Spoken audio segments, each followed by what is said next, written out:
Sir प्रणाम, मैं हूं हिमांशु द्विवेदी और आपका स्वागत है हमारी खास पेशकश चर्चा में। आज चर्चा का हमारा विषय है डॉक्टर्स की गुहार, सुरक्षा करो सरकार। इसका संदर्भ इंडियन मेडिकल एसोसिएशन के लिखे गए उस पत्र से है जो उन्होंने देश के प्रधानमंत्री को लिखा है। दरअसल कोरोना महामारी के दौरान कई बार ऐसी घटनाएं देखने मिली जिसमें मरीज की मौत के बाद परिजनों ने डॉक्टर और मेडिकल स्टाफ के साथ हाथापाई की। ऐसे ही कई मामले इस दौरान सामने आए। ताजा मामला असम का है, जहां एक डॉक्टर को बुरी तरह पीटा गया। वो दृश्य अपने आप में हैरत अंगेज था, दर्दनाक था, खौफनाक था, जिसमें लोग मिलकर डॉक्टर को बेतहाशा, जानवरों को भी जैसा नहीं पीटा जाता है वैसा डॉक्टर के साथ व्यवहार कर रहे थे। उस घटना के संदर्भ में असम के मुख्यमंत्री हेमंत बिस्वा के द्वारा संज्ञान भी लिया गया। तकरीबन 24 लोगों को गिरफ्तार भी किया गया, लेकिन सिलसिला रुका नहीं। इसके बाद भी एक लंबी फेहरिस्त है जहां से खबरें आ रही हैं डॉक्टर के साथ मार पिटाई की, नर्सिंग स्टाफ के साथ मार पिटाई की। इन सारी घटनाओं को संज्ञान में लेते हुए आईएमए ने डॉक्टर्स को सुरक्षा प्रदान करने के उद्देश्य से प्रधानमंत्री को विधिवत पत्र लिखा है। आईएमए ने प्रधानमंत्री को लिखी चिट्ठी में डॉक्टरों पर हो रहे हमलों के मुद्दे को उठाया ही, साथ ही उनसे हस्तक्षेप करने की मांग भी की।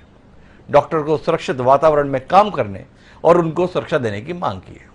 साथ ही आईएमए ने पत्र में महामारी के दौरान डॉक्टर्स पर लग रहे आरोपों का भी जिक्र किया और इस पर प्रधानमंत्री मोदी से एक्शन लेने की अपील की। लेकिन इसका एक उलट पहलू भी है। इस दौरान तमाम घटनाएं इस प्रकार से सामने आ रही हैं जिसमें आपदा को अवसर में बदलते हॉस्पिटल के संचालक दिखाई दिए हैं। और यह कहने में कोई गुरेज नहीं कि अधिकांश अस्पतालों के संचालक स्वयं चिकित्सक ही हैं। जिस कदर बेतहाशा बिल इस दौरान मरीजों को और उनके परिजनों को थमाए गए हैं, वो भी उतना ही खौफनाक, उतना ही दर्दनाक है जितना डॉक्टर्स के साथ पिटाई के मामले। आईएमए सवाल उठाता है डॉक्टर के साथ पिटाई के संदर्भ में, डॉक्टरों को सुरक्षा देने के संदर्भ में, डॉक्टर्स को सहूलियत देने के संदर्भ में। लेकिन मरीजों के साथ जो ये खिलवाड़ हो रहा है, इसके संदर्भ में कोई अंकुश लगाने की कोशिश क्या वाकई आईएमए जैसी संस्था के माध्यम से हो रही है? ये भी हमारे साथ चर्चा का विषय। समझने की कोशिश ये करेंगे कि महामारी के इस दौर में हम लोग एकजुट होकर इस महामारी से लड़ने के स्थान पर आपस में लड़ने की स्थिति में क्यों आ गए हैं। सरकार अलग अलग स्तरों पर परस्पर लड़ रही है, केंद्र और राज्य सरकार के विवाद थम नहीं रहे हैं। डॉक्टर और मरीज के बीच में जो एक परस्पर सम्मान का, सद्भाव का रिश्ता होना चाहिए, वो टकराव के रिश्ते में क्यों बदल रहा है? और आने वाले समय में क्या इन पत्रों के माध्यम से किसी समाधान की उम्मीद हम कर सकते हैं? समझने की कोशिश करेंगे। 5 खास मेहमान इस चर्चा का हिस्सा बनने के लिए हमारे साथ जुड़ रहे हैं। उनसे आपका परिचय कराएं और इस संवेदनशील विषय पर कुछ संजीदा बातचीत करने की कोशिश करें। उससे पहले समय है आज के विचार सूत्र का। हमारा आज का विचार सूत्र यह कहता है कि होड़ ईश्वर से लगाई, मनुज भी बनना न सीखा। होड़ ईश्वर से लगाई, मनुज भी बनना न सीखा। विश्व को वामन पगों से नापने की कामना है। नरेंद्र शर्मा जी के द्वारा ये जो विचार इन पंक्तियों के माध्यम से दिया गया, वो अपने आप में हमें आईना दिखाने वाला है। आशय यह है कि इंसान अपने आप को खुदा समझने की गफलत पाले हुए है। इंसान अपने आप को ईश्वर बनाना चाहता है, लेकिन सच यह है कि वह एक मनुष्य भी नहीं बन पा रहा है। तो क्या वाकई हालात इतने भयावह हैं? समझने की कोशिश करें। इस चर्चा का हिस्सा बनने के लिए 5 खास मेहमान हमारे साथ जुड़ रहे हैं। हमारे साथ इंडियन मेडिकल एसोसिएशन के राष्ट्रीय महासचिव डॉक्टर जयेश लेली जी हैं। हमारे साथ इस चर्चा का हिस्सा बनने के लिए डॉक्टर हितेश वाजपेयी हैं। पेशे से चिकित्सक है, लेकिन साथ साथ भारतीय जनता पार्टी की मध्य प्रदेश इकाई के वरिष्ठ प्रवक्ता हैं। हमारे साथ डॉक्टर अतुल अग्रवाल जी हैं, जो पूर्व राष्ट्रीय उपाध्यक्ष हैं नेशनल एकेडमी ऑफ पीडियाट्रिक्स के। साथ ही देश के जाने माने पत्रकार प्रेम कुमार जी भी हमारे साथ हैं। थोड़ी देर में हमारे साथ छत्तीसगढ़ के स्वास्थ्य मंत्री टी.एस. सिंहदेव जी भी होंगे। लेकिन चर्चा की शुरुआत हम करते हैं और चर्चा की शुरुआत डॉक्टर जयेश लेली जी से ही करते हैं, जिन्होंने एक बार फिर प्रधानमंत्री को पत्र लिखा है। लेली साहब, आपसे सबसे पहले तो यह समझना है कि इस समय क्या केंद्र के खिलाफ इंडियन मेडिकल एसोसिएशन ने कोई मोर्चा खोल दिया है क्या? आजकल आपके जितने भी पत्र आते हैं वो कमोबेश सरकार के खिलाफ एक मोर्चा लिए हुए ही आते हैं। थोड़ा समझना चाहते हैं कि जो काम विपक्ष नहीं कर पा रहा, उस रिक्तता की पूर्ति, उस कमी की पूर्ति, उस शून्यता की पूर्ति का दायित्व कहीं आप लोगों ने अपने कंधे पर तो नहीं ले लिया है? नहीं, ऐसा कुछ नहीं है डॉक्टर हिमांशु द्विवेदी। आप समझते हैं कि आज जो डॉक्टर, सभी डॉक्टर्स जो आज एक 1.5 साल से गुजर रहे हैं कठिनाइयों में से, और उनको आप जो वायलेंस बोल रहे हैं, वह वायलेंस सभी तरह से वायलेंस हो रहा है, सभी तरह से। आप मतलब मेंटल, सोशल, फिजिकल कहो, जो भी कहो, सब तरह से वायलेंस हो रहा है। आप वैक्सीनेशन देने को जाओ तो बोलते वैक्सीनेशन मत लो, आप जी। अगर ट्रीटमेंट कर रहे हो तो बोलो ये ट्रीटमेंट मत करो। पेशेंट सीरियस हॉस्पिटल में आते हैं और उसी के टाइम पे आप अगर देखे जाएंगे तो डॉक्टर लोगों को अभी आज 1.5 महीने के अंदर, जो हम लोग सेकंड वेव की बात करेंगे तो कम से कम 650 डॉक्टर आज एक्सपायर हो गए हैं 2 महीने के अंदर। और जबकि दिसंबर 20 मतलब वो एक साल में 2020 में 750 डॉक्टर एक्सपायर हो गए थे।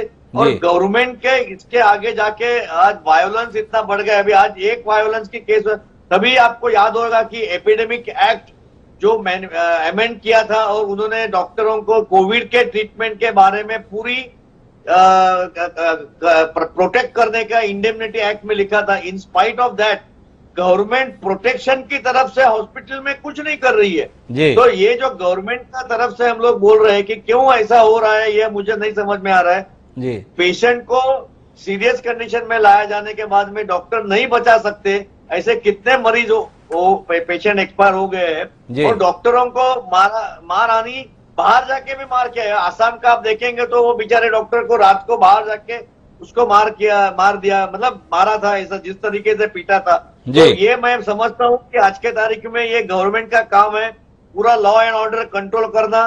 कोरोना एक हमारा एक वॉर है। आज हम लोग जैसे बोलते हैं कि कारगिल वॉर था, जो भी वॉर हो गया, लेकिन ये आज के तारीख में 1.5 साल से हम लोग वॉर खेल रहे हैं और everything is fair in war. तो हम लोग वही तरह से गवर्नमेंट की आलोचना कर रहे हैं, सभी होम मिनिस्टर की, हेल्थ मिनिस्टर की आलोचना कर रहे हैं कि ये संदेह मत फैलाइए, वैक्सीनेशन जोरदार कार्यक्रम करिए और पेशेंट को प्रोटेक्ट करना डॉक्टरों का काम है। तो वही हम लोग लेटर के द्वारा लिख जा रहे हैं। बाकी हमारी कोई अपोजिशन नहीं है। इनफैक्ट आईएमए ने खुद 200, 300 सेंटर खोलने के लिए गवर्नमेंट को लिखा है कि आप हमको वैक्सीन दे दो, जहां जहां कुछ प्रॉब्लम है हम वहां जाके वैक्सीन देंगे, फ्री में वैक्सीन देंगे। लेकिन हमें गवर्नमेंट की तरफ से कोई सपोर्ट नहीं है। गवर्नमेंट की तरफ से कोई सपोर्ट नहीं है। दो सवाल आपसे हैं लीले साहब। एक तो आप उस सरकार पर प्रश्न लगा रहे हैं जो आपके ऊपर हेलीकॉप्टर से जो है पुष्प वर्षा करा रही थी। इस कदर सम्मान आपको दिया गया। आजाद हिंदुस्तान में ऐसा सम्मान किसको नसीब हुआ? यह सम्मान तो इसी सरकार ने आप लोगों को दिया था। उस सरकार से आपकी नाराजगी है, ये बात समझ नहीं आती। एक दूसरा, आपसे समझने में दिलचस्पी है कि आपको डॉक्टरों से यह व्यवहार हो रहा है, इस पर तो बहुत चिंता है, पर मरीजों के साथ कई डॉक्टर से जो व्यवहार कर रहे हैं, जिस कदर लूट मची है, शब्दों के लिए माफी चाहूंगा लेकिन कोई शब्द नहीं है। मेरे पास केसेस है बारी बारी से, पूरे देश से खबरें आ रही हैं किस तरीके से सरकारों को दखल देकर संचालकों से, अस्पताल के संचालकों से पैसे वापस दिलाने पड़ रहे हैं। इसके संदर्भ में भी कोई दृष्टि है इंडियन मेडिकल एसोसिएशन की? ये आपसे सवाल है। मैं आपको सर, आपने जो क्वेश्चन पूछा इसमें आप देखेंगे कि इसमें कोई डॉक्टर का फॉल्ट नहीं है। आप देखो इसमें बड़े बड़े हॉस्पिटल्स के जो बिल्स बन रहे हैं, आप जो बोल रहे हैं, उसमें डॉक्टर का चार्जेस कम है। मैं आपको दूसरा भी उसमें कारण देने की संभावना कर रहा हूँ कि सभी जगह पे गवर्नमेंट ने काफी जगह पे, मतलब काफी जगह पे आज के तारीख में, जैसे मैं महाराष्ट्र में हूँ, उत्तर प्रदेश, गुजरात, तमिलनाडु, केरला में कैपिंग कर दिया है। सभी हॉस्पिटल्स में कैपिंग कर दिया है गवर्नमेंट ने कि इतना ही बिल आपका बनेगा, इतना ही आप उसको चार्ज कर सकेंगे। तो ये गवर्नमेंट ने भी कुछ उसका प्रोग्राम तैयार किया है, नहीं ऐसा नहीं है। लेकिन इसके बारे में आप जैसे आप तैयार करेंगे केस टू केस बेसिस लेके, आईएमए उनको सपोर्ट नहीं करेगी। आईएमए इसमें भी गवर्नमेंट को ही सपोर्ट करना चाहेंगी। और जो आपका जो पहला जो इश्यूज था उसमें मैं आपको वही आपको दोहराना चाहूंगा कि आईएमए गवर्नमेंट के साथ में है। आप फूल डालो, थाली बजाओ, लाइट लगाओ उससे, लेकिन उसकी डॉक्टर के तो 2 डॉक्टर ने जो 700-600 डॉक्टर एक्सपायर हो गए, उनके फैमिलीज को कुछ दो उसके अगर ये करने के बदले, वो हम लोग मानेंगे। वो फूल गिरने से क्या होने वाला है? फूल गिरने से क्या होने वाला है, जयश्री जी का ये मौलिक सवाल है। लेकिन मेरे साथ में टीएस सिंहदेव साहब जुड़े हुए हैं, छत्तीसगढ़ सरकार के स्वास्थ्य मंत्री हैं, भारतीय जनता पार्टी से ताल्लुक नहीं रखते हैं लेकिन सरकार में हैं। उनसे समझना चाहता हूं कि इंडियन मेडिकल एसोसिएशन की इन चिंताओं से कितना इत्तेफाक रखते हैं सिंहदेव जी? इंडियन मेडिकल एसोसिएशन वाकई डॉक्टरों की चिंता कर रहा है या कुल मिलाकर केंद्र सरकार के खिलाफ मोर्चा खोला हुआ है?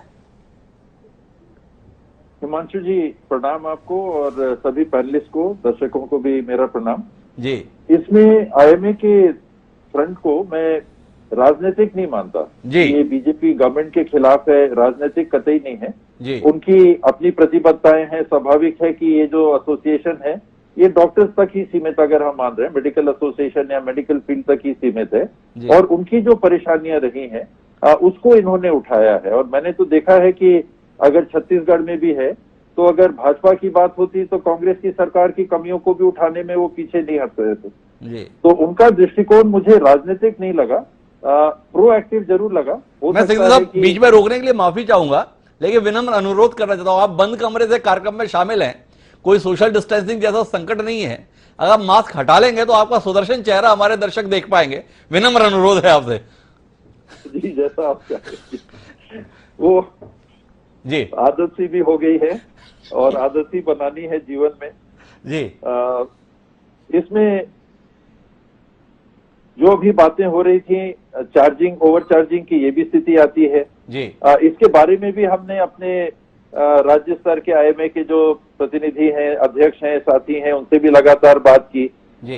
ये भी मैंने देखा कि हालांकि वो इफेक्टिव बहुत नहीं हुए इसमें, लेकिन कोई भी मौका ऐसा नहीं था जिसमें उन्होंने ये ना कहा हो कि नहीं हम तैयार हैं, आप जो भी एक्शन लीजिए, कोई ऐसी बात आती है हम भी अपने एसोसिएशन की तरफ से उनको स्ट्रिक्चर पास करेंगे कि ऐसा नहीं होना चाहिए। तो उस हद तक तो सकारात्मक दृष्टिकोण रहा है। एक छोटा कह सकते हैं लेकिन एक उदाहरण हाल का कि मेरे पास आज ही व्हाट्सएप से एक सूची आई कि ये डॉक्टर्स हैं, ये निशुल्क ये ब्लैक फंगस जो आया है इसमें अपनी विशेषज्ञता सरकारी अस्पतालों में देने के लिए सहमति उनने दी है। 8, 10, 12 डॉक्टरों के नाम आए हैं। तो ये भी काम आईएमए ने किया है, जो राजनीति से इसको जोड़ा हुआ नहीं मानना चाहिए। वो जितना राजनीति से सवाल है आपसे सिंह साहब, आप तो जन नेता हैं, जनता के बीच में रहते हैं, बड़े भारी मतों के साथ में जीत दर्ज करते हैं। डॉक्टर को तो भगवान माना जाता है।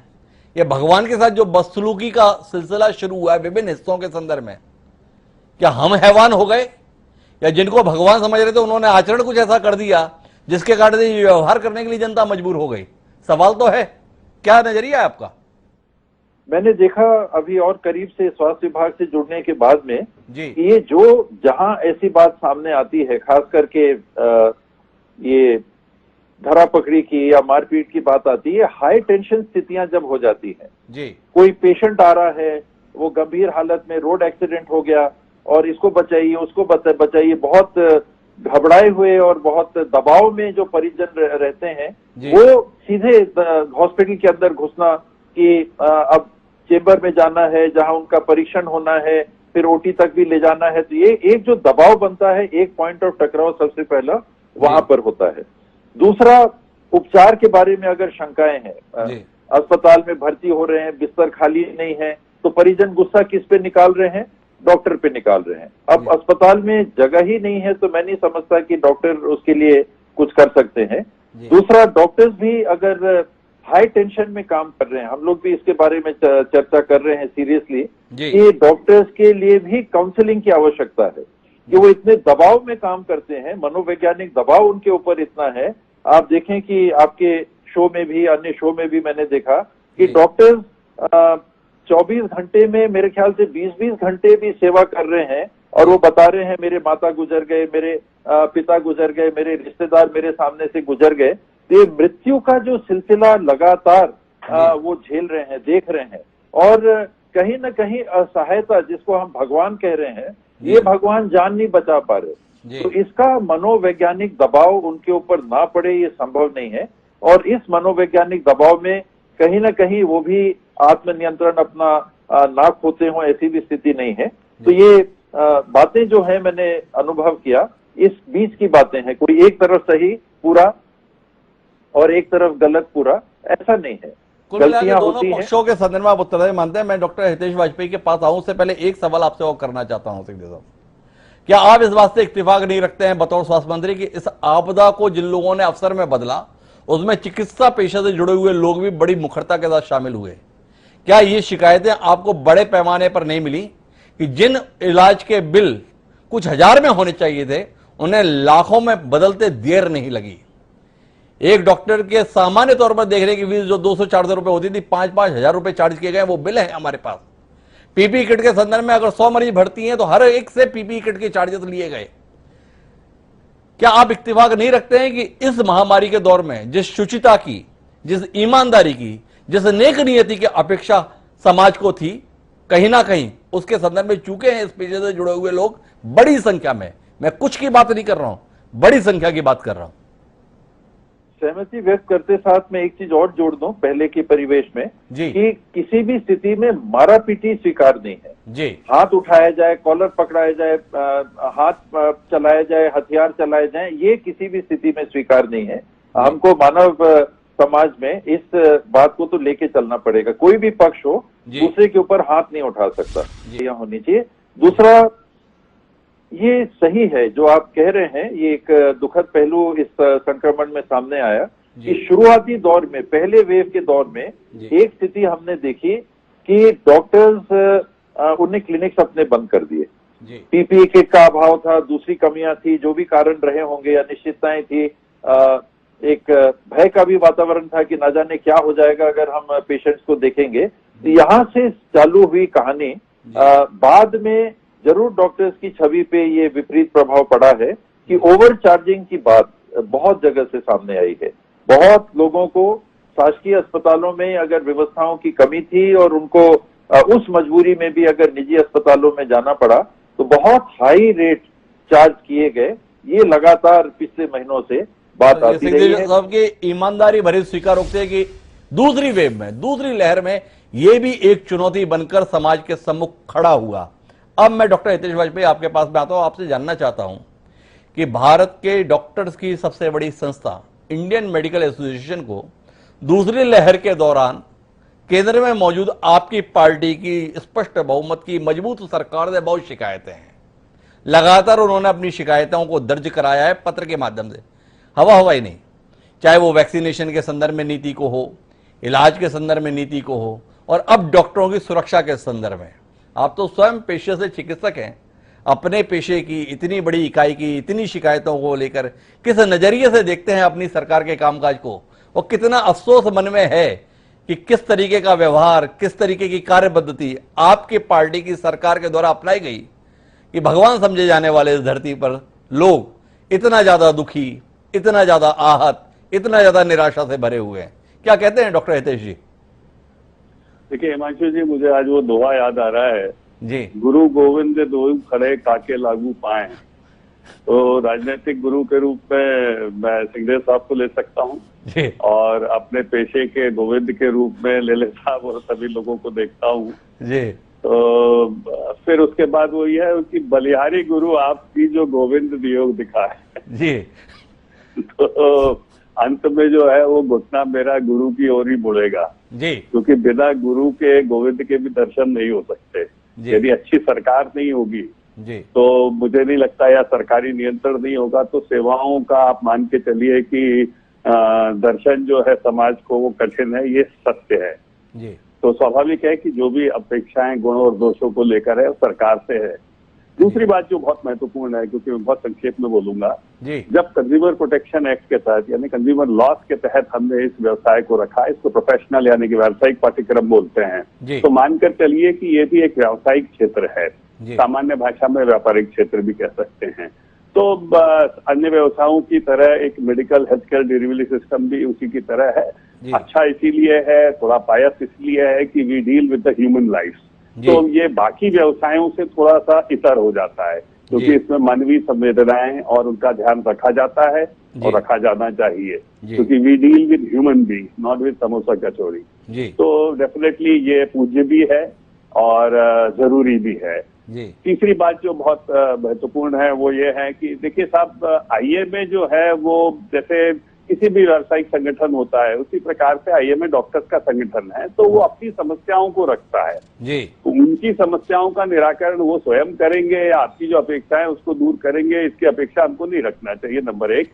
नंबर दो, उनके जो टेबल पर प्रॉब्लम्स है वो उसको रखेंगे जी। तो ये बहुत क्लियर रखना चाहिए, तो इसमें कोई बहुत आग्रह भी नहीं रखना चाहिए जी। और चौथी बात जो बहुत महत्वपूर्ण है, देखिए 12 लाख से ऊपर आज रजिस्टर्ड प्रैक्टिशनर हैं जी। और मोदी जी और सिंहदेव साहब ने सबसे पहले फ्रंटलाइन वर्कर्स को के रूप में डॉक्टर्स को सबको वैक्सीनेशन किया, जिसमें मोदी जी ने भी उसका जिक्र किया जी। और बहुत अच्छे से अभियान सरकारों ने लिया है और यही कारण है कि the morbidity and mortality in the section of doctors is lesser. तो मुझे नहीं लगता कि ऐसा नहीं है कि सरकारें इसका ध्यान नहीं रखती हैं, तो ऐसा रखा जाता है। ऐसा नहीं कि चाहे वो प्राइवेट सेक्टर के डॉक्टर हो चाहे सरकारी क्षेत्र के बहुत डॉक्टर। विनम्रता के साथ में यह आग्रह करते हुए कि अब आप चिकित्सक के स्थान पर भारतीय जनता पार्टी के सुधी प्रवक्ता के तौर पर कुछ बात कहें, और आपके ही सम्मानीय डॉक्टर जयेश लेले जी ने कहा भैया फूल बरसा लिए, थाली बजवा लिए, लाइट जलवा लिए, वो सब तो ठीक है, पर जो डॉक्टर शहीद हुए इस लड़ाई में उनके लिए क्या कुछ करके दे रहे हैं, इस संदर्भ में भी तो एक दिशा दीजिए, दृष्टि दीजिए। इसके संदर्भ में कुछ कहना चाहेंगे डॉक्टर हितेश वाजपेयी जी? देखिए, बिल्कुल सही कहा उन्होंने, और उसके लिए अलग अलग जगह सरकारों ने उसके प्रावधान भी किए हैं। जो कोविड वॉरियर्स के लिए जो योजना है वो भी शासन की है ही। सिंघदेव साहब उसके बारे में बहुत डिटेल से बता देंगे। सारे देश में उनका स्थान है उस योजना का, और शासकीय चिकित्सकों के लिए भी स्थान है, क्योंकि देखिए प्राइवेट का व्यक्ति तो फाइनेंशियली अवॉर्डेड होता है। क्योंकि मेरे ऐसे कई साथी हैं जो 50 बिस्तर का नर्सिंग होम चला रहे हैं, और मुझे नहीं लगता कि उन्हें 1-1.5 महीने 2 महीने में करोड़ों से नीचे की आमदनी बनाई होगी। मेहनत करके बनाई है, पर हाँ आमदनी बनाई है, जिसमें कई मित्र मेरे ऐसे भी हैं जिसमें आपने जिस ओर संकेत किया उस रूप में भी बनाई है, और कई मित्र ऐसे भी हैं जिन पर सिंघदेव साहब को थोड़ा नियंत्रण करना पड़ा कि भाई थोड़ा सा समाज का भी ध्यान रखो। और तो देखिए, सभी गुण दोषों से युक्त ये भी समाज है। तो जैसे आप राज्य सज्जन लोग भी मिलते हैं, राजनीतिक क्षेत्र में आपको चुनौती देने वाले उस क्षेत्र को ही लोग भी मिलते हैं, तो इसी प्रकार से देखिए ये कम्युनिटी भी है। लेकिन एक कमाल की बात इस कार्यक्रम में हुई है कि भारतीय जनता पार्टी के विद्वान प्रवक्ताओं में शुमार डॉक्टर हितेश वाजपेयी को उम्मीद है कि केंद्र सरकार के संदर्भ में उठाए गए सवालों के जवाब उन्हें टीएस सिंहदेव जी के माध्यम से मिल सकते हैं। तो कुल मिलाकर भाजपा और कांग्रेस का अद्भुत समन्वय और संयोग इस कार्यक्रम में देखने को मिल रहा है। मैं आऊंगा टीएस सिंहदेव जी के पास में उनकी तरफ से उत्तर जानने के लिए, जो भाजपा के प्रवक्ता ने अपेक्षा की है सिंहदेव जी से मिल जाएगा। लेकिन मैं अभी अतुल अग्रवाल जी के पास जाना चाहता हूं और अतुल अग्रवाल जी से समझना चाहता हूं कि क्या इतनी सहजता से ये कह के कि सब क्षेत्रों में इस प्रकार का है, जैसा हितेश जी ने कहा, तो हमारे क्षेत्र में भी हैं। 2 महत्वपूर्ण टिप्पणियां उनकी हैं कि एक, इस दौरान ठीक ठाक पैसे बना लिए डॉक्टर्स ने, तो जयेश लेले जी जो ये मांग कर रहे हैं उनके संदर्भ में कुछ होना चाहिए, इसकी बहुत जरूरत नहीं है। क्या इस बात से आप इत्तेफाक रखते हैं? और दूसरा जानना चाहता हूं कि जिन डॉक्टरों के प्रति इतना सम्मान का भाव रहता था समाज में, अचानक उनके ऊपर इतना ज्यादा प्रहार हो रहा है, केवल मानसिक रूप से लोग अवसाद में इसलिए हो रहा है, या आपके पेशे से जुड़े हुए लोगों ने कहीं ना कहीं अपने आचरण में ऐसी तब्दीली ले आई है कि जो सम्मान समाज से मिलना चाहिए था वह अपने आप में इस स्तर पर पहुंच रहा है? धन्यवाद द्विवेदी जी। और मैं सिंहदेव जी, वाजपेयी जी, डॉक्टर लेले और प्रेम कुमार जी को प्रणाम करता हूं जी। आपने आज 2 विषय लिए हैं जी। एक विषय तो ये है कि हिंसा डॉक्टर के ऊपर जो हो रही है जी। अगर आप हिंसा की बात करें तो क्या कोविड काल से पहले नहीं थी? जी। बाकायदा थी जी। 10, 15, 20 साल से मैं देख रहा हूं जी। मैंने जब प्रैक्टिस शुरू करी थी, मैंने इतने, मेरी और मेरी पत्नी ने बहुत गंभीर से गंभीर मरीज लिए, क्योंकि तब हम डरते नहीं थे कि हम पिट जाएंगे जी। और बहुत मरीजों का इलाज करा। धीरे धीरे जिस ढंग से इलेक्ट्रॉनिक मीडिया, क्षमा के साथ कह रहा हूं जी, और मीडिया में एक होड़ मची कि अगले दिन गलत इंजेक्शन लगाकर मार डाला जी, गलत इलाज करा, और वो खबर इतनी प्रमुखता से छपती थी कि हमको डर लगता था कि उन बेपढ़े लिखों ने भी 1 मिनट में फैसला कर लिया कि ये गलत इंजेक्शन लग गया। तो अब हम लोगों ने अपने टीचर्स का एक जो डिक्टम था, surgeon is a big surgeon जी, जो ये जानता है कब सर्जरी नहीं करनी है, व्हेन नॉट टू ऑपरेट। हमने भी फिर ये सीख लिया किसका ट्रीटमेंट करना है या नहीं।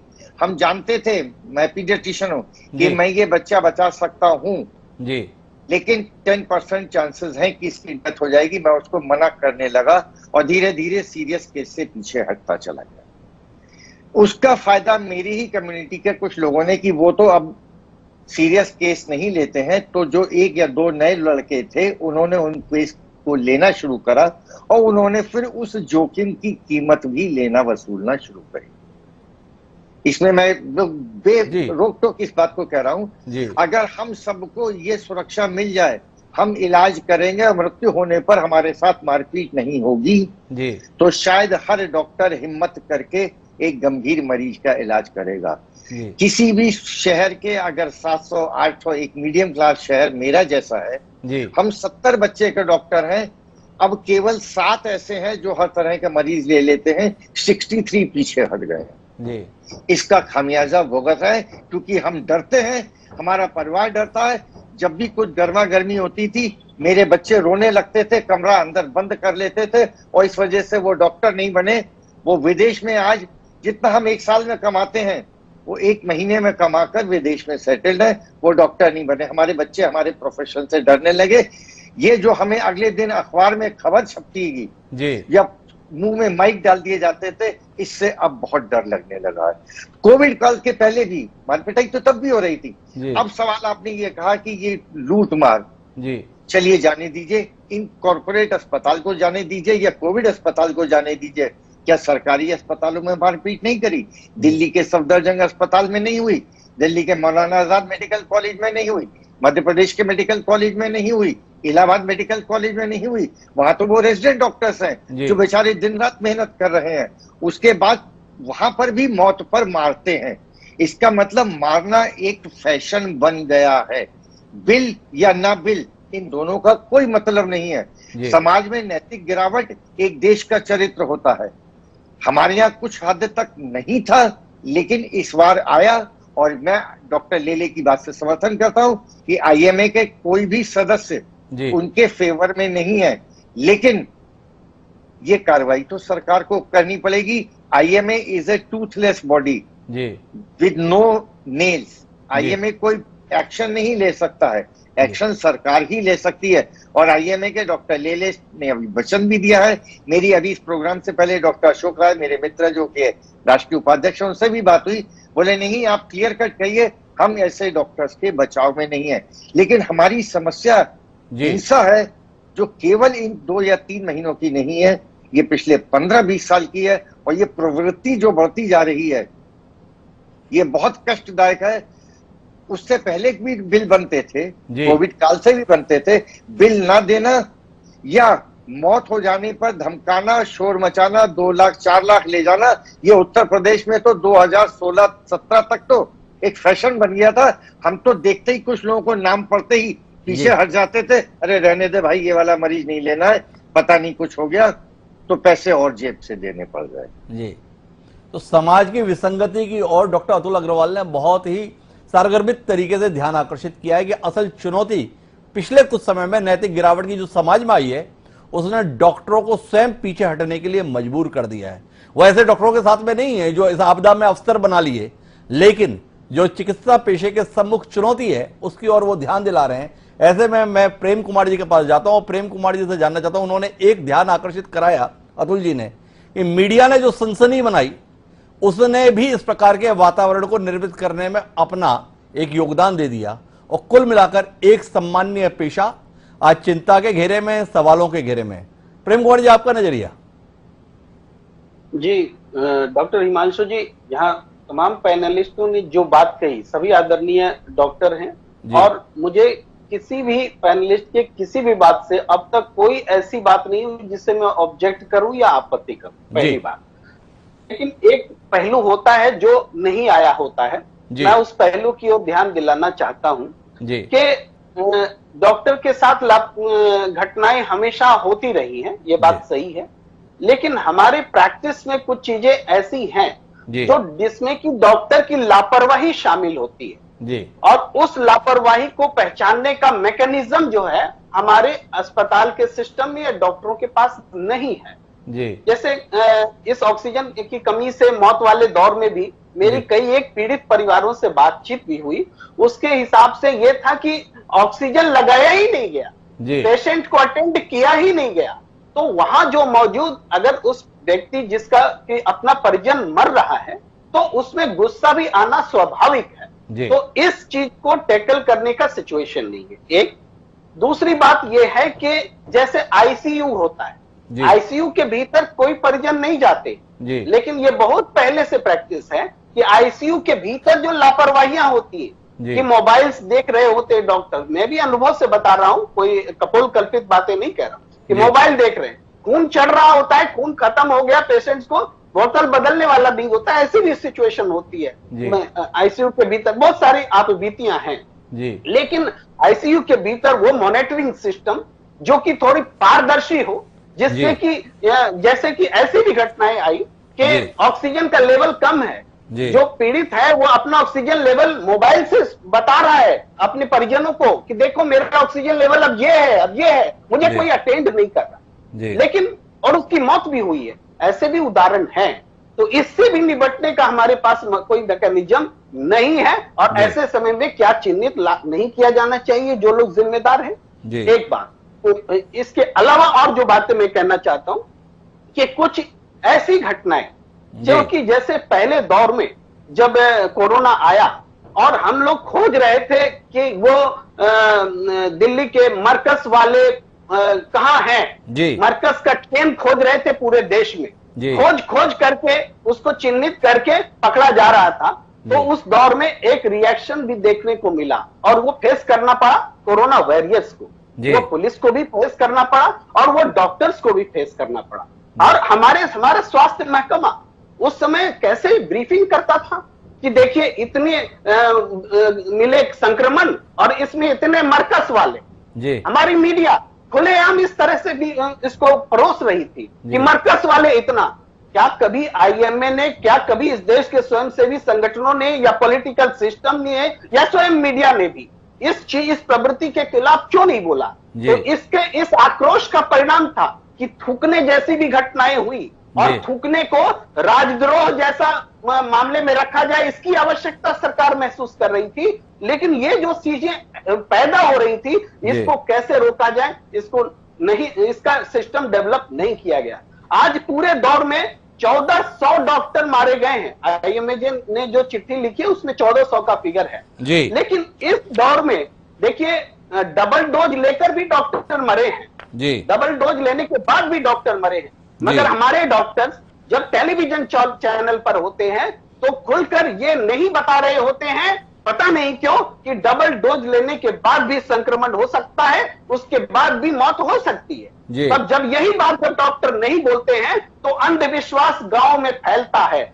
कि देखो हमारे पड़ोस में वो डबल डोज लेकर भी मारा गया, लेकिन ये लोग बोलते हैं कि वैक्सीन लेने से जान बच जाती। तो इस अंधविश्वास को बनाने और मजबूत करने के लिए भी कहीं न कहीं ये मीडिया, ये डॉक्टर और ये सरकार जिम्मेदार है। प्रेम कुमार जी उस बात को उठा रहे हैं जो और स्वामी रामदेव जी बोल रहे थे। मैं जयेश लेली जी के पास उसके संदर्भ में आऊंगा, लेकिन उससे पहले एक सवाल करना चाहता हूं। आईएमए ने प्रधानमंत्री जी को चिट्ठी लिखी है, प्रेम कुमार जी, डॉक्टरों को सुरक्षा उपलब्ध कराई जाए। आपसे जानना चाहता हूं कितना व्यवहारिक है यह मांग? क्या प्रधानमंत्री के स्तर पर कोई दखल डॉक्टरों को यह सुरक्षा दिला देगा? क्या हर पुलिस वाले की जिम्मेदारी होगी अब एक डॉक्टर के साथ ड्यूटी करना? यह कितना व्यवहारिक है इस प्रकार की मांग का होना? कुल मिलाकर इस देश में हर व्यक्ति को सुरक्षा उपलब्ध कराना सरकार की जिम्मेदारी है, डॉक्टर भी उसका हिस्सा है, पर इस प्रकार की स्पेसिफिक मांग क्या व्यवहार रूप में कोई मैकेनिज्म संभव है? मुझे लगता है डॉक्टर साहब की ये जो डिमांड है ये फिजिकल कुछ पुलिस कर्मियों की सुरक्षा का डिमांड नहीं है जो आईएमए की तरफ से डिमांड किया गया है कि हम अपनी सेवा देते हैं तो कम से कम हमारी जान सुरक्षित रहे, इस बात की का आश्वासन सिस्टम को देना पड़ेगा, सरकार को देना पड़ेगा, तभी हम निर्भीक ढंग से काम कर सकते हैं और ये मांग जरूरी है। कुल मिलाकर आईएमए ने एक सैद्धांतिक बात कही है कि हम एक सेवा के व्यवसाय से जुड़े हुए हैं, हम लोगों के लिए काम कर रहे हैं और उसमें भी अपनी जान को जोखिम में डाले रहे हैं। यह कम से कम सरकार के लिए एक सवालिया विषय होना चाहिए। पर मैं डॉक्टर जयेश लेली जी आपके पास में कुछ विषयों पर संवाद के लिए वापस लौटता हूं, फिर सिंहदेव साहब के पास में आऊंगा और आपसे जानने के दो विषय हैं। एक तो वैक्सीनेशन कार्यक्रम को लेकर भी आपने कहा कि भ्रम की स्थिति दूर होनी चाहिए। स्वामी रामदेव जी बता रहे हैं कई डॉक्टर, उन्होंने तो पहले 1000 फिर 10,000 भी बताए, डबल डोज लेने के बाद भी मर गए। अभी प्रेम कुमार जी भी कह रहे हैं कई डॉक्टर्स हैं जो डबल डोज लेने के बाद में भी संक्रमित हुए और इस दुनिया में नहीं रहे। थोड़ा आपसे समझना चाहेंगे, क्या वैक्सीन के रूप में कोई अमृत हम लोगों को प्राप्त हो रहा है कि इसके बाद में ये नश्वर शरीर नश्वर नहीं रह गया है, अब हम इस धरा पर हमेशा ही रहेंगे? क्या एक वैक्सीन का कार्यक्रम का हिस्सा बनने के बाद बाकी बीमारियों से भी हमारी मुक्ति है? क्योंकि इस प्रकार के सवालों को उत्तर कैसे दिए जाए बतौर चिकित्सकों की संस्था के प्रतिनिधि के नाते आपसे ही समझना चाहेंगे। थोड़ा इसके संदर्भ में क्या वास्तविकता है, क्या भ्रम है, स्पष्ट करें। इसके बारे में मैं क्लैरिटी देना चाहता हूं कि एक तो अभी भी ये जो बोल रहे हैं कि ये निस्संदिग्ध बोल रहे हैं कि 2 डबल डोज लेने के बाद में मर गए बिकॉज समबडी, क्योंकि ये किसी ने बोला है। नंबर 1, 750 डॉक्टर जो दिसंबर 20 के पहले मर गए उनको कोई वैक्सीन नहीं लगा था जी। उसके बाद में ये जो 2 महीने में डॉक्टर जो एक्सपायर हो गए उसमें भी कितने लोगों को वैक्सीन नहीं लगा था। और अभी हम लोग जो पूरा डेटा तैयार कर रहे हैं, दूसरा कोई तैयार नहीं कर रहा है। हम लोग ये तैयार कर रहे हैं कि किसको वैक्सीन लगा था और किसको नहीं लगा था। उसके बाद में भी आप अगर वैक्सीन का, हमारे पास पहले जो कोविशील्ड आया था, पहले शुरू में कोविशील्ड ही आया था, तभी उसकी इम्यूनिटी 60 to 65% बताई गई थी। उसका मतलब 30-35% लोगों को कोरोना हो सकता है, ये उसका मतलब ही यह है। 60 to 65% बताई गई थी। और उसके बाद में आज जो बोल रहे हैं कि पेशेंट को जो ट्रीटमेंट देते वक्त जो लेवल 3 और लेवल 2 जो में काम कर रहे थे डॉक्टर, उनका वायरल लोड इतना बढ़ रहा था क्योंकि उनको 14 घंटा काम करना पड़ रहा था और वो सीरियस कंडीशन में हॉस्पिटल में लाए गए थे। तो उनको वैक्सीनेशन देने के बावजूद भी उनको, पेशेंट को, मतलब डॉक्टर को बचा नहीं सके क्योंकि उनको तकलीफ बहुत जास्ती बढ़ गई थी। उनको जितना काम रेस्ट मिलना चाहिए उतना नहीं था। और हमारे पास कई डॉक्टर ऐसे हैं कि अभी देखने के बाद में, डॉक्टर तो छोड़ो, कितने लोगों को 1 महीने के बाद में, जैसे उन्होंने एंटीबॉडी स्टडी किया था, उनके एंटीबॉडीज डेवलप नहीं हो गई थी। तो इसके बारे में ये वैक्सीन मतलब कोई अमृत नहीं है। वैक्सीन लेने के बाद में भी आपको ये पूरा ट्रीटमेंट का, मतलब जो सोशल डिस्टेंसिंग है, मास्क पहनना है, वो सब जरूरी रखना पड़ेगा। वैक्सीन ये अभी शुरुआत है, अभी वैक्सीन डेवलप होते जाएगी। और उसी के साथ में जैसे आपका स्ट्रेन आरएनए वायरस में जब भी स्ट्रेन बदली हो गया तो वो पूरा इम्यूनिटी नहीं दे सका, ये भी आपको इम्पोर्टेंट चीज बोलना चाहिए। तो ये पूरा कंप्लीट सिचुएशन ऐसा है कि आज के तारीख में वैक्सीन कंपलसरी है, मतलब मैंडेटरी है, लेना जरूरी है। नो डाउट कि वैक्सीन लेने के बाद में किसी को बुखार भी आता है, कितने लोगों को इन्फेक्शन भी हो गया है, लेकिन इसका मतलब ऐसा नहीं कि वैक्सीन लेना नहीं चाहिए, क्योंकि हम लोग का हर्ड इम्यूनिटी तक जाना है। और हर्ड इम्यूनिटी जाने का होएगा तो काफी लोगों को वैक्सीन लेके, काफी लोगों को, थोड़े लोगों को, जैसे हमारे आज 2,38,00,000 जो बच गए हैं, उनको भी देखना चाहिए, उनको भी आज इम्यूनिटी हो गई है। तो कलेक्टिवली हमको इम्यूनिटी अगर जाने का है तो हमको और बहुत दूर जाना है। तो इसके लिए वैक्सीनेशन बंद करवाना कोई कारण नहीं हो सकता, कोई कारण नहीं है। जयश्री जी का ये कहना है। डॉक्टर अतुल अग्रवाल को हस्तक्षेप करना चाहते हैं, मैं उनके पास आऊं उससे पहले लेले साहब एक बात समझना चाहता हूं। ये पत्र आपने केवल डॉक्टरों के हित के लिए लिखा या आपका जिनसे झगड़ा चल रहा है, स्वामी रामदेव जी जिनका नाम है, उनके संदर्भ में अब तक कुछ हो नहीं रहा है, इसके लिए भी लिखा? क्योंकि आपने जो पत्र लिखा है उसका पहला बिंदु, पॉइंट नंबर 1, पेज नंबर 2 पर, उसके अंदर का आपने ये कहा कि वैक्सीन को लेकर जो भी भ्रम फैलाता उसके खिलाफ कार्रवाई होनी चाहिए। स्वामी रामदेव जी ही प्रतीक हैं जिन्होंने कहा 2 डोज लेकर भी 1000 से ज्यादा डॉक्टर मर गए। क्या आग्रह है प्रधानमंत्री से वही दखल दें, बाकी जगह से तो सुनवाई नहीं हो रही आपकी? आज के तारीख में जैसे वैक्सीन के ऊपर गवर्नमेंट इतना खर्चा कर रही है, इतना फ्री में दे रही है, और आज भी माननीय प्राइम मिनिस्टर श्री मोदी जी ने अनाउंस किया कि हम लोग फ्री में देने को तैयार है। और उसके बाद में भी अगर कोई बोले कि हजारों मर गए, लाखों, 10,000 डॉक्टर मर गए, तो ये एक गलत लोगों का अफवाह फैलाना, ये इसके बारे में तो नेचुरली आज के तारीख में epidemic act, disaster management act और सीडिशन एक्ट, इसके ऊपर कार्रवाई होनी चाहिए। वही हम लोग बोल रहे हैं गवर्नमेंट को। और मुझे बहुत दुखद से कहना चाहता हूं कि हमने आज तक 10 लेटर लिखे हैं गवर्नमेंट को, हेल्थ मिनिस्ट्री को, एक भी लेटर का जवाब हमें नहीं आया है। ये मुझे बहुत दुखद रीत से बोलना पड़ता है। ये भी एक भी पत्र का जवाब आज तक इंडियन मेडिकल एसोसिएशन को नहीं मिला है। इसके लिए मैं हितेश जी के पास जाऊंगा, अतुल जी का हस्तक्षेप सुनते हैं और उसके बाद में सिंहदेव साहब के पास चलते हैं। जी अतुल जी। इसमें इसलिए बोलने को आया क्योंकि मैं वैक्सीन साइंस का चेयरपर्सन रहा हूं और लगातार हम लोग हर दूसरे दिन पूरा डिस्कशन करते हैं। जी। फर्स्ट वीक ऑफ फरवरी में हम लोगों के बाल रोग विशेषज्ञ वैक्सीनोलॉजिस्ट की मुंबई में कॉन्फ्रेंस हुई थी, जो कि कोविड के बाद के 1 साल बाद पहली थी। उसी में हम लोगों ने रिकमेंड कर दिया था भारत सरकार को, कोविशील्ड में 2 डोज के बीच में 12 हफ्ते का गैप होना चाहिए जी। 16 जनवरी को ये वैक्सीनेशन शुरू हुआ था जी। उसके ठीक 15 दिन बाद ये संस्तुति दे दी थी, क्योंकि ये लाइव एटेन्यूएटेड वायरस है, इसलिए इसमें हमको जब तक उसके इम्यूनिटी एंटीबॉडी कम नहीं हो जल्दी दूसरी डोज नहीं देनी चाहिए थी।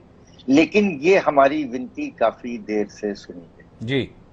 जिस डॉक्टर को लेके आप लोग और देश और कुछ वर्ग बात कर रहा है, उनकी डेथ हो गई, उन पदाधिकारी को कुछ और ऐसी प्रॉब्लम थी, जब उसको हुआ था ऐसा तो हम बचपन के दोस्त मान के चले थे शायद इसको बचाना अब मुश्किल होगा। एक और चीज बताऊंगा, वैक्सीन में एक इनोक्यूलम बेस्ड इंफेक्शन शब्द कहलाता है। मान लीजिए कि मैंने एक वैक्सीन ली है, मुझे बीमारी नहीं होगी, लेकिन अगर विषाणु या वायरस की मात्रा इतनी ज्यादा मेरे शरीर में प्रवेश कर जाएगी कि मेरी इम्यूनिटी उसको कोप अप नहीं कर पाएगी, तो मुझे इन्फेक्शन हो जाएगा जी। टाइफाइड की वैक्सीन के साथ भी यह है, छोटा मोटा टाइफाइड का इन्फेक्शन हुआ कंट्रोल हो जाएगा, लेकिन अगर बहुत ज्यादा साल्मोनेला किसी खाने में मौजूद है, वो खाना ही विषाक्त है, मुझे टाइफाइड हो जाएगा। ये जो डॉक्टर्स लगातार पीपीई किट पहन के उस वार्ड में काम कर रहे थे, वहां पर विषाणुओं की संख्या बहुत ज्यादा थी जी। इस वजह से उनको इन्फेक्शन हुआ जी। एयरबैग, सीट बेल्ट, हेलमेट हमें एक हद तक ही सुरक्षा देते हैं, पर इसका मतलब ये नहीं कि हम टैंक से जाके भिड़ जाए और उसके बाद भी कहें देखिए एयरबैग काम नहीं कर रहा या सीट बेल्ट काम नहीं कर रही, या हम इसके बावजूद भी मर गए। हमने 1 साल में वैक्सीन बनाई, शायद ये विश्व के लिए एक झटका था जी। उन्हें उम्मीद नहीं थी कि हम 1 साल में वैक्सीन बना देंगे। अगर हमको वो 70 या 80% भी दे रही है और इस बीच के संक्रमण से हर्ड इम्यूनिटी डेवलप कर रही है, तो आप यकीन मानिए जो इस महीने के अंत तक सीरो सर्वे के रिपोर्ट आने वाली है, हम 70% प्रिवेलेंस पे होंगे। अगर हम टीकाकरण करेंगे तो शायद अगर कोई बदमाशी और कहीं से नहीं होती तो तीसरी वेव रोकने में हम संभव होंगे। हम बच्चे के डॉक्टर जानते हैं, हमारे बच्चे सुरक्षित हैं, उनकी इम्यूनिटी बहुत अच्छी है, लेकिन माँ बाप को टीकाकरण कराना पड़ेगा, तभी उनके बच्चे सुरक्षित होंगे, बच्चे सुरक्षित हो पाएंगे। कुल मिला के वैक्सीनेशन को लेकर काफी कुछ तस्वीर को डॉक्टर अतुल अग्रवाल जी ने स्पष्ट किया, लेकिन मैं सिंहदेव साहब आपके पास सरकार से जुड़े हुए सवाल लेकर आ रहा हूं। हितेश वाजपेयी जी ने भी अपेक्षा की आपके माध्यम से उत्तर आ जाए ज्यादा बेहतर है। तो सबसे पहला सवाल इस बात का है कि सरकार हर बार ये दावा करती आई है कि हम डॉक्टरों के हितों के लिए, डॉक्टरों की सुरक्षा के लिए समर्पित हैं, पर फिर भी दृश्य जो सामने आ रहे हैं वो सामने बता रहे हैं कि सरकार के सचेत होने के बावजूद भी घटनाएं घटित हो रही हैं। क्या मैकेनिज्म है जिसमें डॉक्टर इस अप्रिय स्थिति से बच पाए? एक तो हिमांशु जी जागरूकता, अभी भी अगर आवश्यकता हो उसको बढ़ाने की। हाई स्ट्रेस में पेशेंट के परिजन और डॉक्टर्स भी जहां काम करते हैं, इसमें काउंसलिंग की आवश्यकता है जी। परिजनों को तो काउंसिल करना बहुत मुश्किल है, क्योंकि कौन आएगा कौन नहीं आएगा बता पाना कठिन रहता है पहले से जी। लेकिन डॉक्टर्स की काउंसलिंग, और तीसरा मुझे लगता है कि इंटरैक्शन जी, कि पेशेंट्स के परिजनों का ये अस्पतालों के परिसरों में निर्बाध प्रवेश जी, इसको नियंत्रित करना बहुत जरूरी है जी। ये फ्रिक्शन पॉइंट यहीं पर बनते हैं, तो ये सरकार का काम निश्चित रूप से है और होना चाहिए कि निर्बाध अनियंत्रित प्रवेश अस्पतालों में ये इस पे प्रतिबंध रहने चाहिए। लेकिन मेरा सवाल इस बात से है कि लोग अस्पतालों पे हमला करते हैं, तोड़फोड़ करते हैं, मारपीट करते हैं, प्रकरण दर्ज होते हैं और लोग थाने से ही छूट के आराम से अपने घरों में जाकर सो भी जाते हैं। क्या कहेंगे आप इस परिदृश्य से? इतनी लाचार प्रावधानों के साथ आप चिकित्सकों को सुरक्षा दे पाएंगे? संदेह अगर समाज को है तो गलत है, डॉक्टरों को अगर शिकायत है गलत है, नाराजगी है इस वर्ग को गलत है। सिंहदेव साहब इसमें जिस बात को आपने उठाया, सच्चाई यही है कि आप कानून 1000 बना लीजिए जी, लेकिन अगर उसको इम्प्लीमेंट करने की इच्छा शक्ति आप में नहीं है तो कानून किसी काम का नहीं है जी। तो अभी भी जो कानून बने हुए हैं इनमें पर्याप्त प्रावधान है कि अगर कानून व्यवस्था को कोई भी नागरिक तोड़ते हैं तो उस पर नियंत्रण किया जाए, कार्रवाई की जाए। ठीक है, और कहीं लूप होल्स हैं, कहीं पर कोई बात छूट गई है तो कानूनों में उसकी प्रविष्टि कर ली जाए, लेकिन ये इच्छा शक्ति क्लियर होनी चाहिए कि नहीं ऐसा होगा तो हम इसको एक्सेप्ट नहीं करेंगे, कार्रवाई होगी, चाहे वो फिर मैं हूं चाहे कोई और। कानून कितने भी बना लीजिए इससे बात नहीं बनेगी। लेकिन एक तीसरा विषय जो अभी भी अछूता है, इसमें कोई समाधान नहीं मिल रहा है, वो है लूट के संदर्भ में। क्या इस मैकेनिज्म के संदर्भ में, क्या इस कानून के संदर्भ में कोई जरूरत अब इतने लंबे समय से स्वास्थ्य मंत्री का दायित्व निभाते हुए सिंहदेव जी महसूस नहीं करते हैं कि मरीजों के हितों को सुरक्षित रखने के लिए भी एक ठोस कानून की जरूरत है? चिकित्सकों की चिंता है, उनके लिए चिंता करने के लिए संस्था है, लेकिन मरीजों के हित सुरक्षित रहे इसके लिए क्या करेंगे? इसमें जो प्रावधान है ये बहुत अप्रिय भी हो जाते हैं। प्रावधान है इसमें, मान लीजिए कि आप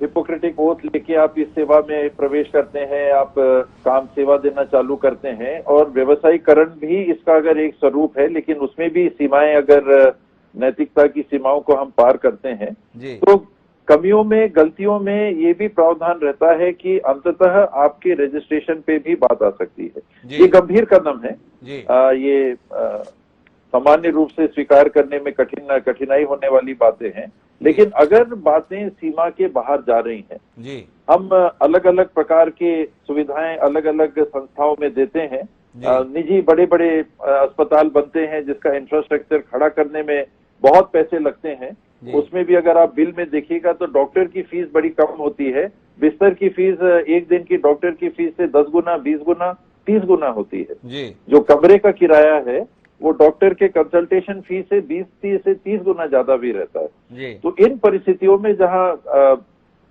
खर्चा बढ़ रहा है, उपचार का खर्चा बढ़ रहा है, वहां पर वो असीमित हो जाए कि कहीं से कुछ भी ले लिया जाए, तो जरूर इसमें शासन को। मामला इतना सरल नहीं है, मैं विनम्रता पूर्वक बीच में हस्तक्षेप के लिए माफी चाहूंगा आपसे।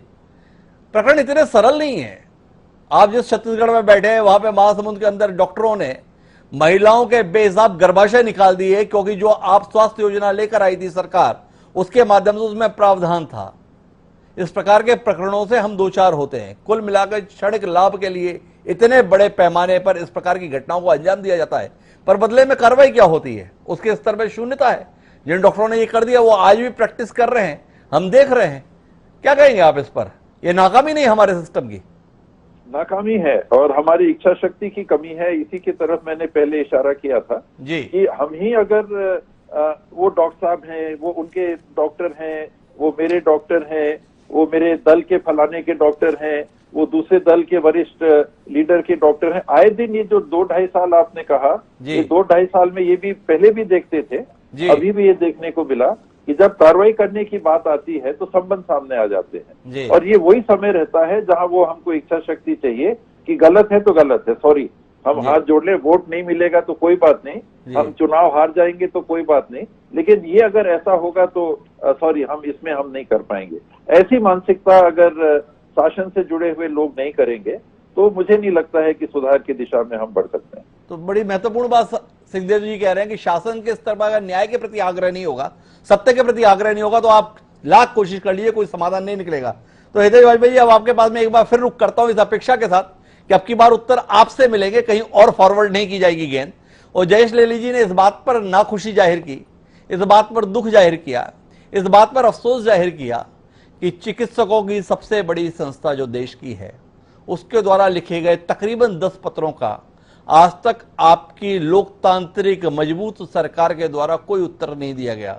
हितेश जी, इसको लेकर कोई दुख मन में रखते हैं, या अपनी संस्था को, जो आपकी पुरानी संस्था है, जिस पेशे से आप जुड़े हैं, उसकी ऐसी हैसियत ही नहीं रह गई है कि इतनी मजबूत सरकार को उसके पत्रों का कोई जवाब देना चाहिए? थोड़ा दृष्टि दें हितेश जी।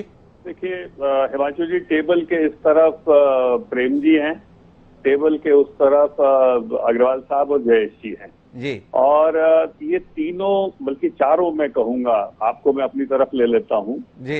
ये चारों सिंगदेव साहब को मिला के उस जनरेशन के हैं जहां पर नैतिकता के कुछ मायने हुआ करते थे। वो एक सुओ मोटो स्ट्रक्चर होता था, चाहे समाज का चिकित्सकों के प्रति व्यवहार हो या चिकित्सक की प्रैक्टिस हो, जो एथिकल प्रैक्टिस होती थी जिसकी हम बात करते हैं। अग्रवाल साहब और जयेश साहब उस जनरेशन के हैं साहब कि जब हम लोग फर्स्ट ईयर में पढ़ते थे तो इनको, मतलब इस जनरेशन के लोगों को देख के हम लोग पैर छू लेते थे जी। और आज की स्थिति हम देख रहे हैं क्या है। तो एक बात तो तय है कि टेबल के दोनों तरफ एथिक्स जो हैं वो ध्वस्त हुए हैं। तो जब साहब नीयत ध्वस्त हो जाती है तो सिंगदेव साहब ने जो कहा वही रास्ता है कि हमको नीतियां मजबूत करनी पड़ेगी, पारदर्शी अकाउंटेबल सिस्टम बनाना पड़ेगा हमें। जैसे एफडीए हमारा सबसे कमजोर एग्जीक्यूशन है उसका। अमेरिका, यूरोप कहीं भी जाएंगे तो एफडीए सबसे मजबूत है। उसकी एक लड़ाई जयेश जी लड़ चुके हैं ऑलरेडी, जो मैं उसमें उनका नैतिक रूप से समर्थन करता हूँ। राजनीतिक रूप से कितना कर पाऊंगा मुझे नहीं मालूम है, लेकिन एफडीए के नॉर्म्स है। मैं खुद joint controller food and drugs भी रहा हूँ राजनीति ज्वाइन करने से पहले। तो मैजिक रेमेडीज एक्ट है, खुला आम उल्लंघन है उसका। तो ये बहुत सारी चीजें हैं। वहीं दूसरी चीज आप देखेंगे, प्रिस्क्रिप्शन प्रैक्टिस, ये एथिक्स के भरोसे नहीं छोड़ी जा सकती है साहब। मेरा तो आईएमए के लोग बैठे हैं, वरिष्ठ चिकित्सक बैठे हैं कि साहब आप लोग हमारे मार्गदर्शक हो, अब इसको साहब इसका कोडिफिकेशन आप सीआरपीसी में करवा दीजिए भगवान के लिए, क्योंकि अब आप इन 63 लोगों के भरोसे, 63 लोग इन 7 लोगों के भरोसे सिस्टम को नहीं छोड़ सकते। तो मुझे ऐसा लगता है कि जो प्रेम जी ने कहा है वो भी सही है कि चूंकि एक एथिकल सिस्टम नहीं है तो एक भयादोहन भी है कहीं ना कहीं। तो एथिकल प्रैक्टिस के ना होने के कारण प्रश्न खड़े होते हैं लोगों के दिमाग में। एक छोटी सी लाइन में करीब 20 साल से इसको मैं हर जगह रख रहा हूँ, आपके समझ भी रखूंगा, मेरे सीनियर समझ पाएंगे। डेथ रिव्यू भारत में प्रत्येक मौत का, सिंगदेव साहब आप भी इसको यदि प्रयास करेंगे तो छत्तीसगढ़ पहला राज्य हो सकता है। Any institutional death must have a death review. इसके लिए कमिटी होती है। मैंने एड्स में रेसिडेंसी करी है, वहां पर 100% डेथ का डेथ रिव्यू होता है। चाहे आदमी इमरजेंसी में आए, यदि पर्चा बन गया है, चाहे वो कहीं भी जाए, उसकी फाइल को एक क्या ट्रीटमेंट दिया गया, क्यों दिया गया, 5 एक्सपर्ट बैठते हैं, मेडिसिन का, सर्जरी का। हर मंडे को, वेडनेसडे को डेथ रिव्यू होता है। जयेश जी बहुत अच्छे से जानते होंगे इस चीज को, अग्रवाल साहब जानते होंगे। एंड दे सर्टिफाइड कि भाई उसमें कोई लेक्यूनी तो नहीं है। इस डेथ रिव्यू का उद्देश्य किसी का विक्टिमाइजेशन नहीं होता है, लेकिन हमारी एथिकल प्रैक्टिस मजबूत हो। हम सवाल पूछे उन लोगों से कि वो जब मरीज आया तो भर्ती हुआ तो क्या उसके साथ सारा जो व्यवहार है वो मेडिकल प्रोटोकॉल के तहत हुआ, तो प्रेम जी भी संतुष्ट रहेंगे। तो इसका सर्टिफिकेशन होना सीआरपीसी में बहुत जरूरी है, प्रिस्क्रिप्शन का, प्रोटोकॉल का, प्रैक्टिस का, ड्रग डिस्ट्रीब्यूशन का। ये अब नियत के भरोसे नहीं छोड़ा जा सकता। मैं बहुत भारी मन से ये बात कह रहा हूँ, though I belong to that profession. और दूसरी बात समाज की है। समाज में भी साहब नियत तो हम देख ही रहे सब तरफ। मैंने बताया ना, समाज में भांति भांति के लोग हैं। समाज बहुत कुशलता के साथ आपने बतौर चिकित्सक सारी बात कह ली, लेकिन एक सवाल था भाजपा के प्रवक्ता से कि इंडियन मेडिकल एसोसिएशन के पत्रों के जवाब आपकी पार्टी की मजबूत सरकार के माध्यम से क्यों नहीं मिलते। एक शब्द आपने इतनी पूरी व्याख्या के अंतर्गत नहीं कहना चाहा, इस मौन के मायने क्या है? 10 सेकेंड दीजिए आप साहब हिमांशु जी। मैं तो बल्कि भारतीय जनता पार्टी की ओर से जयेश जी और आईएमए को वेलकम करूंगा कि आइए हम लोग बैठे, हम केवल समस्या नहीं उठाई, हिंसा का समाधान जैसे मैंने आपके सामने रखा, हम इसको इवॉल्व करके एक डोजियर बना के सरकार को दे कि इसका समाधान क्या होना चाहिए। तो ये ज्यादा जरूरी है कि भाई देखिए डॉक्टर प्रोटेक्शन एक्ट बन गया। मैं जब चिकित्सक प्रकोष्ठ का वो बना, हर्षवर्धन जी हमारे राष्ट्रीय अध्यक्ष हुआ करते, तब से काम कर रहा हूं मैं। हम लोगों ने लड़ के सब जगह, फिर सभी राज्यों ने इसको डॉक्टर प्रोटेक्शन एक्ट बना दिया। तो सिंगदेव साहब ने जो बात कही कि आप कानून बना दीजिए, लेकिन कानून बनाना मात्र समाधान नहीं है। तो इसीलिए इसके लिए हमको बैठना होगा। That is not a very easy thing to do for the government. तो हम लोग क्या कोडिफिकेशन का क्या कर सकते हैं? आपकी बात पर जयेश लेले जी को हस्तक्षेप करने जा रहे हैं, एक बार उनकी बात सुनिए डॉक्टर हितेश वाजपेयी जी की। लेले साहब आपके प्रस्ताव पर क्या कह रहे हैं जी? लेले साहब। डॉक्टर हितेश जी, आप जो बोल रहे हैं कि हम सामने आके बैठे, हमने कितने टाइम जूम के ऊपर अपॉइंटमेंट मांगी है माननीय चीफ अपने मुख्य प्राइम मिनिस्टर जी, हेल्थ मिनिस्टर जी, अमित शाह जी को, लेकिन हमें उसका भी जवाब नहीं आया कि हम अपॉइंटमेंट नहीं देंगे या अपॉइंटमेंट नहीं मिल सकती। तो हितेश जी, कुल मिलाकर इंडियन मेडिकल एसोसिएशन ने अगर साथ बैठने के संदर्भ में जूम के माध्यम से भी आग्रह किया है तो उसकी भी कोई सुनवाई नहीं है। विचार कीजिएगा, आपको ज्यादा घेरना मेरा कोई उद्देश्य नहीं, आपके संज्ञान में केवल इतना लाना है कि इतनी संवेदनशील सरकार चिकित्सकों के संदर्भ में क्यों इतना संवेदनशील हो रही है, इसका उत्तर खोजने की कोशिश डॉक्टर हितेश वाजपेयी जैसे सुधी लोगों को करनी चाहिए। लेकिन मैं अतुल अग्रवाल जी आपके पास में आता हूं और आपसे जानना चाहता हूं बतौर आपके तजुर्बात कि इंडियन मेडिकल एसोसिएशन का यह पत्र किसी अंजाम तक पहुंचेगा या यह सिलसिला खतो किताबत का बस चलता रहेगा? ये कहना तो बहुत मुश्किल है, और लेकिन उम्मीद है, कोशिश करेंगे तो कामयाबी अवश्य मिलेगी जी। हमें अपनी कोशिश नहीं छोड़नी चाहिए। चिकित्सक हैं जी, बार बार प्रयत्न करते हैं, फिर अंततः सफलता मिलती है। क्योंकि कोविड काल में हमने अपने साथी खोए हैं लेकिन काम भी किया है, और कौन हमारे बारे में क्या कह रहा है इससे हमें फर्क नहीं पड़ता है। क्योंकि यहाँ तो इस देश में लोगों ने ये तक कह दिया, सैनिक अगर सीमा पर मारा जा रहा है तो क्या गुनाह है, वो तनख्वाह तो लेता है। तो जहाँ ये सोच हो पे भी लोग हों तो हमें अपना काम करते जाना है, अपना काम करते रहना चाहिए, उम्मीद नहीं छोड़नी चाहिए। डॉक्टर अतुल अग्रवाल जी का कहना है। मेरे कार्यक्रम का समय समाप्त हो रहा है। प्रेम कुमार जी, आखिरी बातचीत के लिए हूं। दबाव बनता है तो नीतियां बदलती हैं। भारत सरकार की वैक्सीनेशन के संदर्भ में नीति में बड़ा बदलाव स्वयं प्रधानमंत्री ने सामने आकर किया, यह इस बात को साबित करता है। क्या जयेश लेले समेत तमाम चिकित्सकों की पहल किसी सकारात्मक नतीजे तक पहुंच सकती है, और पहुंच सकती है तो किस तरह, एक सवाल। और दूसरा, क्या ये चिकित्सक जो अपनी सम्मान के लिए, अपनी सुरक्षा के लिए इतने चिंतित हैं, मरीजों के संदर्भ में भी उतने ही चिंतित, उतने ही जागरूक हो पाएंगे? इसके संदर्भ में आपकी टिप्पणी, 2 टिप्पणियां इस कार्यक्रम के लिए आखिरी आपकी ओर से। जी, मुझे बिल्कुल लगता है कि प्रेशर जो है सरकार को जिम्मेदार बनाने के लिए जरूरी होता है, और मेडिकल जो डॉक्टर्स है, प्रैक्टिशनर्स हैं, उनकी आवाज उठाने के लिए आईएमए है।